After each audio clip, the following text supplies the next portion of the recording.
Hello everyone, I am starting a series of lectures which are going to cover the topic of laser completely.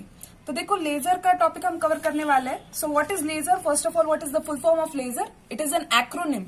It is a full form of light amplification by stimulated emission of radiation. अब इस topic को cover करने के लिए I am going to use a reference book whose name is an introduction to laser theory and application. It is written by M.N. Avadhanulu. Pardon about any mispronunciation about the name, but this is the reference book that I'm going to use. So the first topic that we are going to consider in the topic of lasers is in the subject of lasers is interaction of radiation with matter. तो देखो पहला topic है interaction of radiation with matter. मतलब अगर हम light को किसी if we incident radiation किसी मटेरियल पे इंसिडेंट करें तो क्या होता है. If we incident light on a certain matter, what happens? Basically one of the three processes happen. First process is absorption, second spontaneous emission, and third is stimulated emission. So let's consider first, which is absorption. तो देखते हैं absorption क्या होता है. To consider absorption, consider this diagram. देखो, if there are two energy levels E1 and E2, ये जो E1 energy level है, this E1 energy level is nothing but the ground state, E2 is nothing but the excited state. तो हमें पता है at equilibrium most of the atoms are present in the lower energy level, that is E1, that is ground state. E1 का population है N1, E2 का population है N2. तो N1 मतलब देखो यहाँ पे 4 एटम दिख रहे हैं, तो population of E1 would be 4, है ना. This is a hypothetical case. In reality thousands of atoms are present in the ground state. तो देखा एब्जॉर्प्शन मतलब क्या होता है. बेसिकली हमें पता भोर का थर्ड पोस्टुलेट कहता है that difference between E2 and E1, that is E2 minus E1 is equal to h nu. तो मतलब ट्रांजिशन तभी होगा, transition happens if and only if the energy of the photon given is difference between the two energy levels E1 and E2.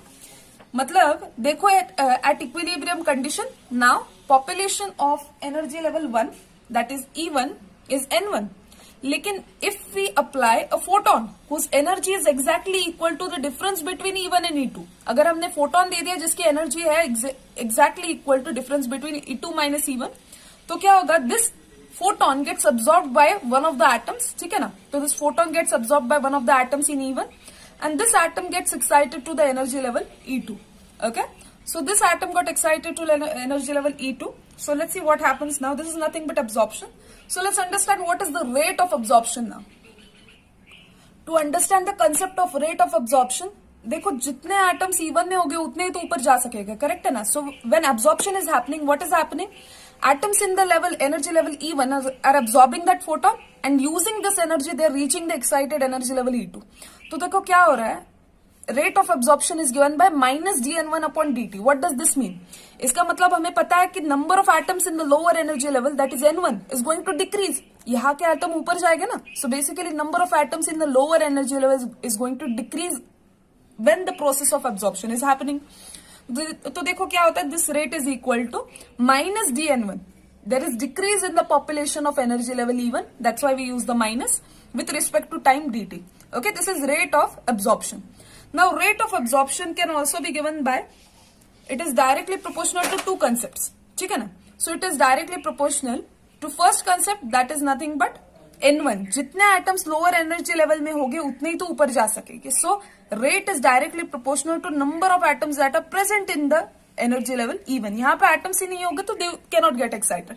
So rate is directly proportional to N1, which is nothing but number of atoms in the ground state E1. It is also proportional to rho, which is nothing but photon density. Rho is nothing but photon density. Photon density is nothing but number of photons per unit volume. This should be volume. Okay, number of photons per unit volume. तो देखो यहाँ पे इसका क्या मतलब है. Rho is nothing but number of photons, that is h nu per unit volume. Now absorption cannot happen on itself, right? It needs photons. These atoms cannot get excited spontaneously and just go to an excited energy level. उनको energy चाहिए. This energy is provided by the photons. तो जितने photons इस पे impinge हो गए, the number of photons that are absorb by the electron, जितने photons हम इसको देंगे उतने ही atoms are going to get excited.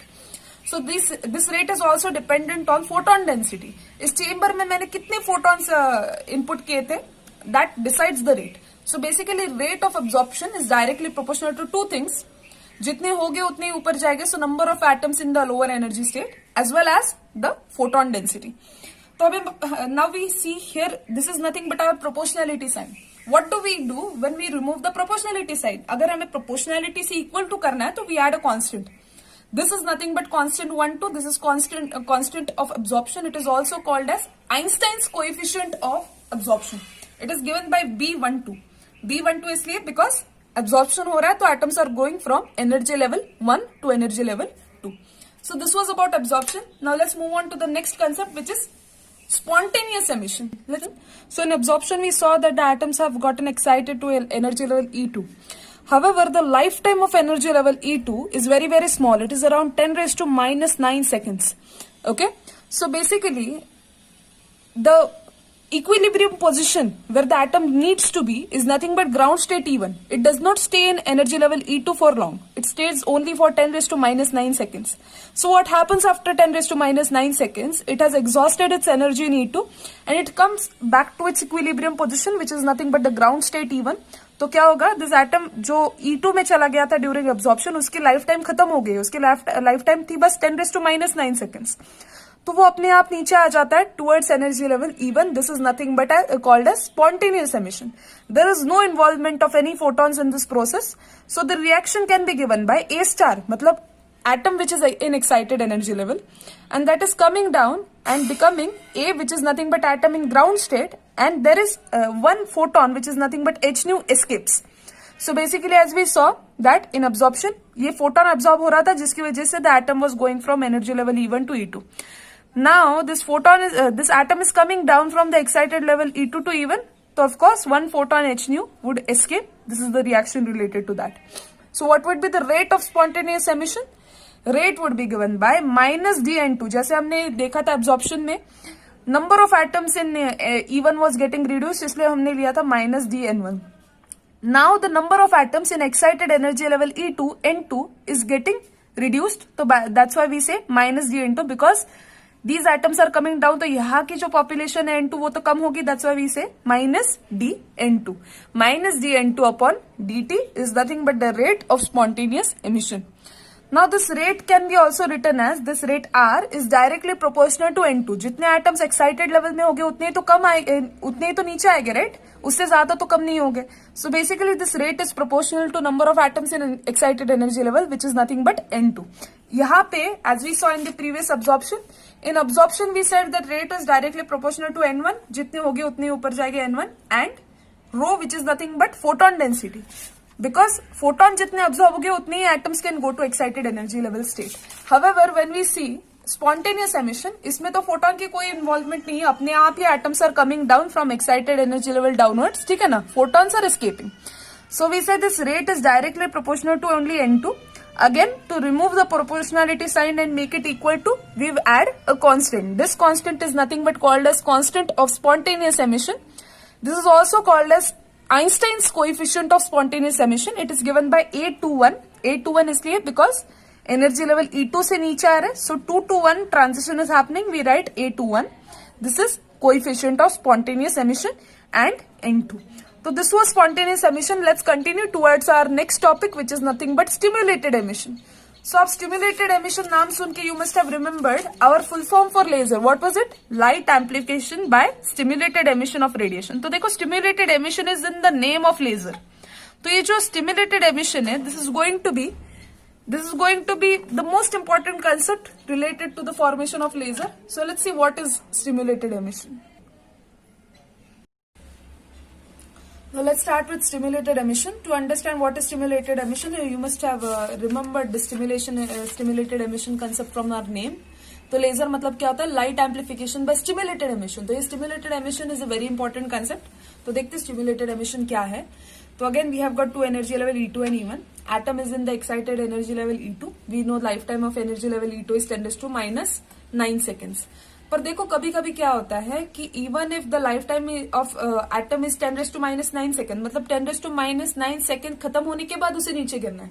लेकिन कभी कभी before this life time has ended, if we inflict one photon, अगर यहाँ पे हम एक फोटोन डाल दे, यहाँ से पास करे, this photon has energy difference E2 minus E1.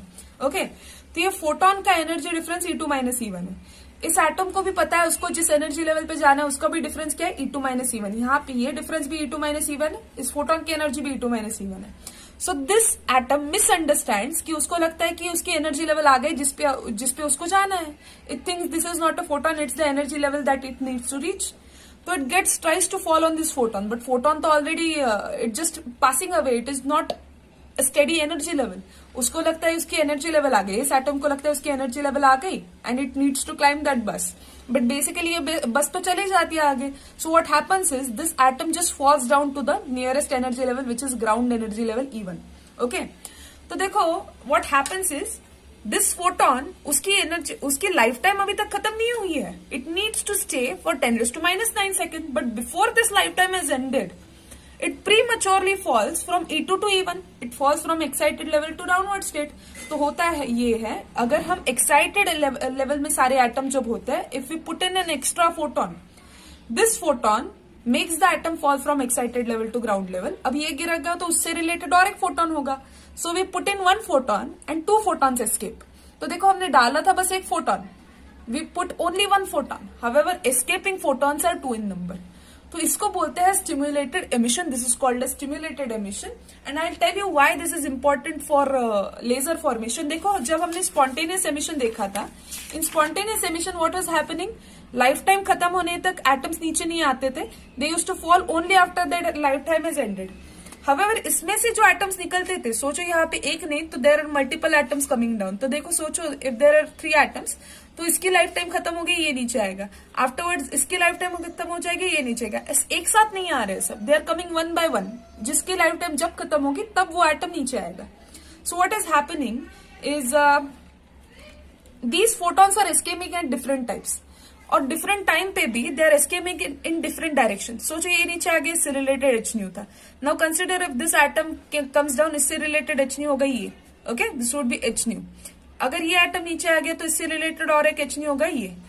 इससे रिलेटेड ये होता है कि स्पॉन्टेनियस एमिशन में जो सारे फोटॉन्स बाहर निकलते हैं, द डायरेक्शंस आर डिफरेंट, अलग अलग टाइम पे अलग अलग डायरेक्शन में फोटॉन्स निकलेंगे। तो हमें मिलता क्या है, we get a normal light source, जैसे बल्ब में होता है। बल्ब का लाइट सोर्स कैसे होता है, दिस इज अ बल्ब, ठीक है ना। तो उसका लाइट सोर्स कैसे होती है, इसकी light it is going in all directions. However we know that laser light source is not like a normal light source. उसकी laser beam you must have seen is highly directional. उसकी beam कैसे होती है, एक ही direction में होती है, सारे फोटोन एक ही डायरेक्शन में जा रहे हैं। तो स्टिम्युलेटेड एमिशन की स्पेशलिटी ये है कि जब भी इसके फोटॉन्स, इसमें एटम्स एक्साइटेड लेवल से लोअर के लेवल में निकलेंगे, तो ये जो निकलने वाले फोटॉन्स होंगे, द इंसिडेंट फोटोन, ये जो निकलने वाला फोटोन है, दोनों की डायरेक्शन सेम होगी। In spontaneous emission direction of the emitted photons was different, है ना। All photons were getting emitted in different directions, जिसकी वजह से we used to get this dispersed kind of source. Light source कैसे मिलता था, जिसकी डायरेक्शन, हर एक फोटोन की डायरेक्शन अलग अलग है। हाउएवर जब हम स्टिम्युलेटेड एमिशन देखते हैं, all photons are in same direction. अब सारे सेम डायरेक्शन में होते हैं, सो हमें मिलता क्या है, we get a beam which is exactly in one direction. तो बीम की डायरेक्शन क्या होगी, it would be single direction. However spontaneous में क्या होता था, बीम की डायरेक्शन क्या होती थी, बीम की कोई डायरेक्शन नहीं होती थी, it used to be a dispersed kind of source, मतलब सब डायरेक्शन में फोटोन चले जाते थे।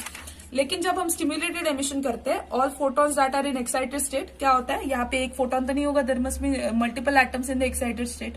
तो जब हम एक H which is nothing but the external impinged photon एक डालते तो उससे 2 निकलते हैं।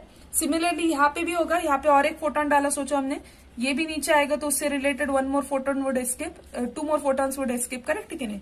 This 1 photon leads to 2 photons due to this, okay. तो ये 2 फोटोन इसकी वजह से निकले। If we put 1 more photon H तो ये और एक एटम नीचे आएगा, उससे रिलेटेड और 2 photons. And speciality is that all of these photons would have single direction, सारे के सारे फोटॉन्स एक ही डायरेक्शन में निकलेंगे। इससे हमें मिलती है 1 single beam, okay. Another positive point of stimulated emission is that इससे निकलने वाले सारे फोटॉन्स आर कोहेरेंट। कैसे होते हैं, कोहेरेंट, मतलब इसमें से क्या, जो भी फोटॉन्स निकल रहे बाहर, if these are emitted photons due to stimulated emission, all of these would be coherent. What does that mean, सबकी फेज मैच करेगी। मतलब सोचो this is 1 photon, okay, if this is another photon, if this is another photon, ठीक है, सारे के सारे photons की फेस क्या दिख रही है, देखो तो ट्रव को क्रेस्ट को क्रेस्ट मैच कर रहा है, ट्रव को ट्रव मैच कर रहा है। उससे होगा यू कि इसका कॉम्बिनेशन भी, certain concept happens, this concept is called as superposition of waves. तो ये जो फोटॉन्स बाहर निकल रहे हैं दे आर कोहेरेंट। कोहेरेंट मतलब उनके फेजेस मैच करती है। So if their phases match what happens is इसका एग्रीगेट एम्पलीट्यूड बिकम्स बिगर। तो देखो इसका एग्रीगेट एम्पलीट्यूड कैसे आएगा, हमें मिलती है output wave which is of very high amplitude, इसलिए हमारा जो लेजर बीम होता है वो इंटेंस होता है। Okay, so basically what do we understand, stimulated emission को शॉर्ट 3 पॉइंट्स में बोला जाए तो स्टिम्युलेटेड एमिशन में होता ये है, we put in one photon, the excited level atoms misunderstand this photon as their energy level where they need to arrive. These excited level photon come down. They try to come to this level. हवे ये energy level नहीं, this is just a passing photon, तो वो गिर जाते हैं towards the lower energy level. जब ये नीचे गिरते हैं उससे क्या निकलता है, due to this transition E2 minus E1 और एक फोटोन निकलता है। Basically what do we get then, we put in one photon, look at this pink photon, ठीक है ना, एंड वी गेट 2 फोटॉन्स। एक फोटोन जो हमने डाला था and another photon which came out due to transition of atom from E2 to E1. So basically, when we put one photon, we get 2 photons. Similarly, there is not a single atom. एक ही atom तो नहीं होता है in the excited level. There are many multiple atoms. तो अगर हम 2 photon डालेंगे तो we get 4 photons output. ठीक है ना? So हमने और एक क्या देखा? This was first point. What is stimulated emission? Stimulated emission means emission that happens before the lifetime of an atom in excited level has ended. तो उसके एक्साइटेड लेवल की लाइफ टाइम खत्म होने से पहले ही एक atom from excited level to downward level में आ जाता है। क्यों आता है, because there is a stimulating photon that is put inside the chamber. ये स्टिम्युलेटेड फोटोन उसको खींच के नीचे लेके आता है before its life time has ended. Okay, और इससे निकलने वाले सारे फोटॉन्स की 2 कैरेक्टरिस्टिक होती है, एक तो उनकी डायरेक्शन सेम होगी, सबकी डायरेक्शन एक ही डायरेक्शन में होगी, इसलिए we get one single beam of laser. And another characteristic is that they are coherent. क्या होते हैं, कोहेरेंट। कोहेरेंट मतलब उनकी फेजेस मैच करती है। सो सारे जो बाहर निकलने वाले फोटोन है उनकी फेजेस मैच करेगी, तो we get one single beam which has higher amplitude as compare to all 3 of these. तो सारों का एम्पलीट्यूड कंबाइन हो जाते हैं, वी गेट हायर एम्पलीट्यूड, जिसको हम बोलते हैं superposition. Thus stimulated emission is the something that is necessary for formation of laser. Spontaneous emission अगर होता था तो स्पॉन्टेनियस एमिशन में सारे डिफरेंट डायरेक्शन में फोटोन चले जाते थे and we would not have gotten one single beam of laser. Okay, तो देखते हैं और क्या चीज है स्टिम्युलेटेड एमिशन के रिलेशन में। तो उसका रिएक्शन कैसे दिखेगा, देखो, we see atom that is in excited state. इस एक्साइटेड स्टेट एटम में हमने क्या डाला है, वन स्टिम्युलेटिंग फोटोन। तो एक्साइटेड लेवल एटम नीचे आके हो गया normal grounded atom A. Okay, A star the excited level atom, A is nothing but grounded atom, और हमें मिलता क्या है, we put in one photon, we get 2 photons. तो हमें क्या मिलता था, this was excited atom in excited level E2, we put in stimulating photon H nu, जिससे क्या होता है, ये फोटोन नीचे, this atom comes from higher excited level to ground level, it becomes grounded atom, and we get instead of one photon we put in one photon, we get 2 output photons. ठीक है ना? So how can we write the rate of this reaction, इसका rate कैसे लिखेंगे, rate is directly proportional to N2 and rho. N2 का मतलब जितने ऊपर होगे, जितने एक्साइटेड लेवल में एटम होगे उतने ही तो नीचे आएगा ना, उससे ज्यादा तो नहीं आ सकते। सो it is this rate is directly proportional to number of atoms that are present in the excited energy level, and it is also proportional to photon density. देखो, in spontaneous emission life time खत्म हो जाता था atom का and it used to come down. However, यहाँ पे life time की बस इन्वॉल्वमेंट थी, इसको कोई स्टिम्युलेटिंग फोटोन की जरूरत नहीं थी। यहाँ पे स्टिम्युलेटिंग फोटोन की जरूरत नहीं थी, that's why rate was only dependent on number of atoms in the excited level. However, यहाँ पे we are bringing the photon, जबरदस्ती उनको नीचे लेके आ रहे before their life time is ended, है ना, लाइफ टाइम 10⁻⁹ सेकेंड, और उसके लिए हमें एक we need a stimulating photon. तो यहाँ पे स्टिम्युलेटिंग फोटोन की जरूरत है, that's why R is dependent not only on the excited level population N2 but also on photon density which is nothing but rho is nothing but number of photons per unit volume. Okay, number of photons per unit volume. तो अभी इसको कैसे लिख सकते हैं, ये proportionality के equal to कर लेंगे, इक्वल टू करने के बाद we add a constant B21. This is called as Einstein coefficient for stimulated emission. So this become B21 N2 to rho. Okay, this was nothing but our stimulated emission. So in short, if we want to picturize what absorption, spontaneous emission and stimulated emission is, we can just look at it like this. Absorption मतलब क्या होगा, atom just absorbs one photon H nu, ठीक है ना, as we saw, it absorbs one photon H nu and atoms get excited to excited energy level. Spontaneous emission कैसे दिखेगा? Excited level का atom था, after 10⁻⁹ second it came down. तो atom जब नीचे आता है तो उससे क्या निकलता है? We get 1 hν। So basically we had 1 atom and it gave out 1 photon. और अगर हम स्टिमुलेटेड एमिशन को देखें तो वो कैसे दिखेगा? This was this atom, it was already in excited state. इस पे हमने if we put in an excited, if we put in an stimulating photon, ये क्या है? हमारा स्टिमुलेटिंग फोटोन hν जो इनपुट किया था, तो ये अंदर जाता है। What do we get? We get another photon. तो बेसिकली ये एक स्टिमुलेटिंग फोटोन होगा जो हमने इनपुट किया था, and we get another photon which is due to transition from E2 to E1। तो इसको पिक्चराइज इस तरह से किया जा सकता है तीनों प्रोसेसेस को।